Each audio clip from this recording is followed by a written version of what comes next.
દિવસે ને દિવસે હવે વકરતો જઈ રહ્યો હોય તેવું લાગી રહ્યું છે। અમરેલીમાં પોલીસ અને દલિત લોકો વચ્ચે આજે ઘર્ષણ સર્જાયું છે તેવા સમાચાર છે। ચિતલ રોડ ઉપર દલિત અને પોલીસ આમને સામને આવી ગયા છે। દલિતોએ પોલીસ પર આજે પથ્થરમારો કર્યો હોવાના પણ સમાચાર છે।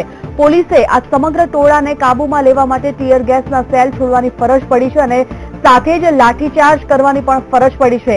લાઠીચાર્જમાં દલિતો ઈજાગ્રસ્ત થયા છે તેવા પણ અત્યારે સમાચાર પ્રકાશિત થયા છે। ઈજાગ્રસ્તોને તાત્કાલિક હોસ્પિટલ ખાતે ખસેડવામાં આવ્યા છે। આ મુદ્દો હવે તૂલ પકડતો જઈ રહ્યું છે। અમરેલીના ચિતલ રોડ પર આજે દલિતો અને પોલીસો સામસામે આવી ગયા છે। કેતન બગડા આ વિષય પર વધુ માહિતી સાથે ફોન લાઈન પર। કેતન, જે રીતે દલિતો પર અત્યાચાર મામલો હવે દિવસે ને દિવસે વધારે વકરતો જઈ રહ્યો હોય એવું લાગી રહ્યું છે, અત્યારે અમરેલીમાં જે પરિસ્થિતિ છે તેની વાત કરીશું। જી સુંદર, જણાવ્યું કે અમરેલી જિલ્લામાં આજે જે હમણાંના દલિતોનો માર મારતો વિડીયો વાયરલ થયો છે તેના પડઘા આજે પડ્યા છે। અમરેલી શહેરમાં આજે દલિતોએ એક રેલી યોજી અને કલેક્ટરને આવેદનપત્ર આપ્યું હતું। ત્યારબાદ તેઓએ બસ સ્ટેન્ડ પર જઈને ચક્કાજામ કર્યું હતું અને 2 થી 3 એસટી બસોના કાચ તોડ્યા હતા।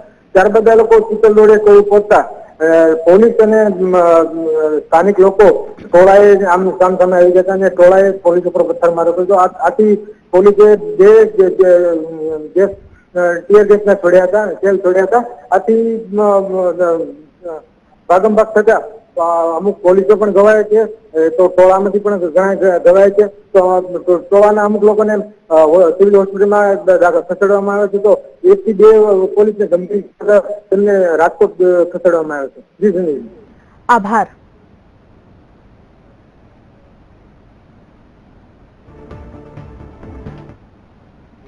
આગળ વધીએ, વાત કરીએ જૂનાગઢની। જૂનાગઢથી પણ એક બ્રેકિંગ ન્યૂઝની જો વાત કરવામાં આવે તો દલિત પરના અત્યાચાર મુદ્દે માણાવદરના બાટવામાં 3 યુવાનોએ આપઘાતનો પ્રયાસ કર્યો છે। આ યુવકોએ ઝેરી દવા પી આપઘાતનો પ્રયાસ કર્યો। 3 યુવાનોને સરકારી હોસ્પિટલમાં સારવાર માટે ખસેડવામાં આવ્યા છે।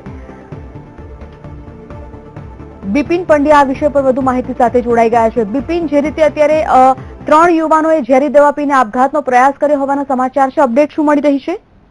જી સંજીવની, ઉનાની જે દલિતો ઉપરના અત્યાચારની જે ઘટના બની હતી તે અંગે આજે સમગ્ર ગુજરાતની અંદર ને ખાસ કરીને જૂનાગઢ જિલ્લાની અંદર દેખાવો અને આંદોલનકારીઓ નીકળ્યા હતા। તેમાં બાટવાના 3 દલિત યુવાનો દિલીપ પરમાર, રસિક વિંજુડા અને દિનેશ વેગડાએ આજે ઝેરી દવા પી અને આત્મવિલોપન કરવાની કોશિશ કરી હતી અને હાલ તેમની તબિયત વધારે લથડતા તેમને જૂનાગઢ સિવિલ હોસ્પિટલની અંદર દાખલ કરવામાં આવ્યા છે।